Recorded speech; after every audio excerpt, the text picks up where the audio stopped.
Hey guys, and welcome to another episode of the Prodigy. I've been really surprised on how much love this series has been getting, so I thought I'd bring you another episode. And first up, we get another email from the French national team. They're basically telling us that we have been selected for this next round of World Cup qualifiers. So that is great news for young Côté. He's only 18 years old and already has a cap to his name. So going into these qualifiers, Côté will be looking for his very first goal of his international career. But unfortunately, he would not be picked for this game against Denmark. But France would find a very early goal from an unlikely goal scorer in Patrice Evra in the 6th minute. And from that moment on, it would be the French in the driving seat, and Toulon would get their second goal in the 42nd minute. And after some substitutions, the Danes would pull one back, but it would not be enough to see them out of this game.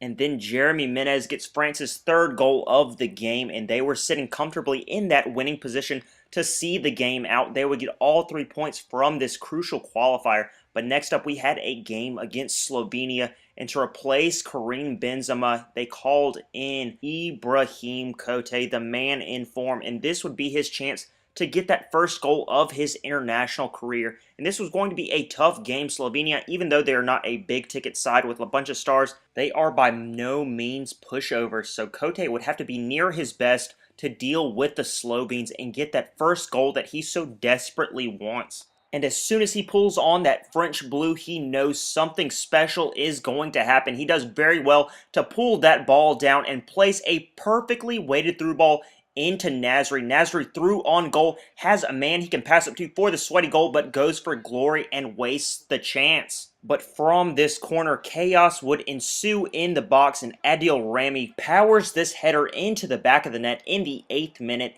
and we were ahead against Slovenia.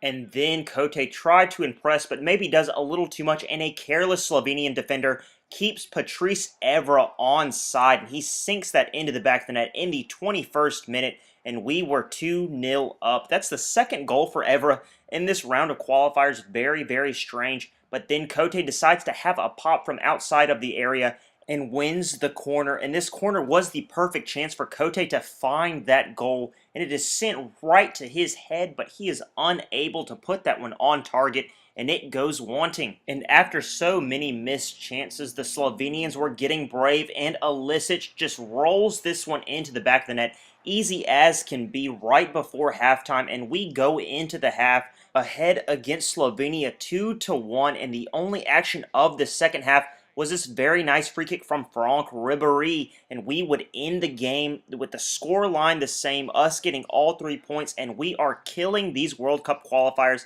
But Côté knows that he has to do better. A 6.5 match rating just is not good enough, and maybe Didier Deschamps is doubting whether the young striker is ready for the big stage, if he should call up people like Olivier Giroud and Jimmy Briand instead of Côté. So he has to show his worth once again. He has to keep bagging goals in the league too, and this next game against Tours FC is the perfect chance for him to show that he is the future of the French national squad. He has to bag some goals and show why he is an impact player for this AJ Auxerre side. But it would be Tours to show the cutting edge first, and Boya fires this from an improbable angle to sink that into the bottom corner, and we were behind, and then things go from bad to worse when we give up this penalty, very justly called, and luckily Soren sees what he is trying to do and keeps that one out of the back of the net.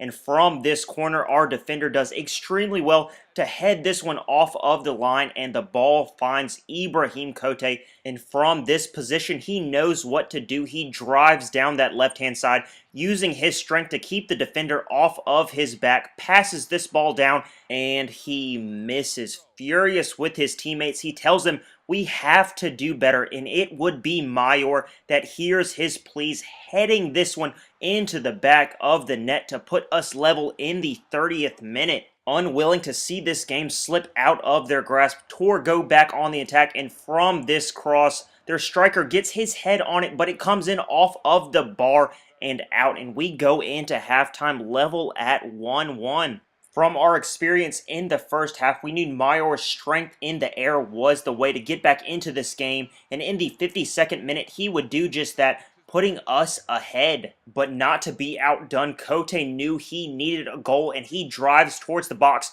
with a hunger and puts it into the back of the net in the 69th minute, and those 3 goals would be enough to get us all 3 points from this game.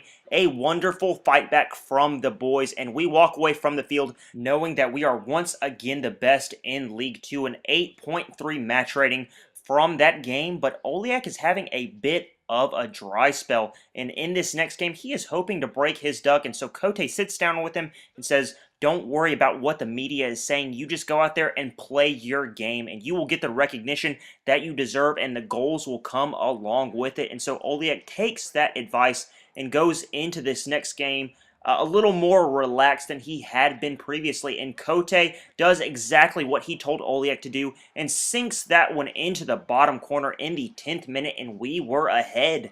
Côté would then continue his virtuoso performance, using a little bit of skill to get past the defender. Let's look at that one in slow-mo. Just a beautiful little flip-flap past the defender, making him look like a fool. He would then cut inside and do what he does best, score goals, and in the 16th minute, he already has 2 to his name. But Auxerre were not done attacking, and Côté starts off this move with a nice pass, and then after some ping-ponging around in the box, several shots blocked, a beautiful cross finds Mayor, and then Oliak breaks his duck in the 31st minute. A great goal for the young man, and we go into halftime ahead 3-0, and in the second half we calmed down a bit, knew that we had the victory, and that dipping header was the only action of the half, and we leave this game just as we did at halftime. A 9.6 match rating for Côté. He had a beautiful game, and he is back to the form that he was in before the international break, and hopefully he can carry that on over into this next game against Lens. I don't think it'll be too difficult of a match. Right now they are sitting in the 12th spot, and we, of course, are leading the league, and so this is a great chance for Côté to impress Didier Deschamps even more, and more importantly, for us to strengthen our push for promotion, because that is the #1 priority. And so this is a perfect game to get some more goals and some more points, but Lens would be on the attack first, and they would find the back of the net in the 42nd minute, and it was looking like we were in trouble. But of course, the man in form, Ibrahim Côté, would have something to say about that, cutting in and out. They are unable to track him, and he gets a shot off, and he is never going to miss with his stronger right foot from that distance, and we were level right before the stroke of halftime, and we go into halftime all level against Lens 1-1, and Côté was not done there. His long-range shot would sting the hands of the keeper. It would fly out wide, find its way back into the area, and his deflected shot would find Bourgeois, who puts that one into the back of the net in the 51st minute, and we were ahead. Lens would try to equalize with an acrobatic effort, but Soren has no problem keeping that one in check. And then Côté, smelling another goal, would take this from the byline and curve it in easy as can be in the 84th minute, and that would seal the fate of this game. We get all 3 points against Lens. 3-1 is the scoreline, a 9.4 match rating for Côté. A wonderful game from the young Frenchman, and he is cementing his place as one of the most exciting young players coming out of France right now. Alright guys, that is where we will end this episode. I hope you enjoyed it. A like or a subscription is always appreciated, and you can also like and comment on some of my other videos if you would like. That's always appreciated as well. Alright guys, I will see you next episode. Hopefully I'll have an episode of Career Mode up later on this week. Probably maybe not tomorrow, but Friday or Saturday is looking like the day that will be up. Alright guys, I will see you next episode. Have a good day. Bye.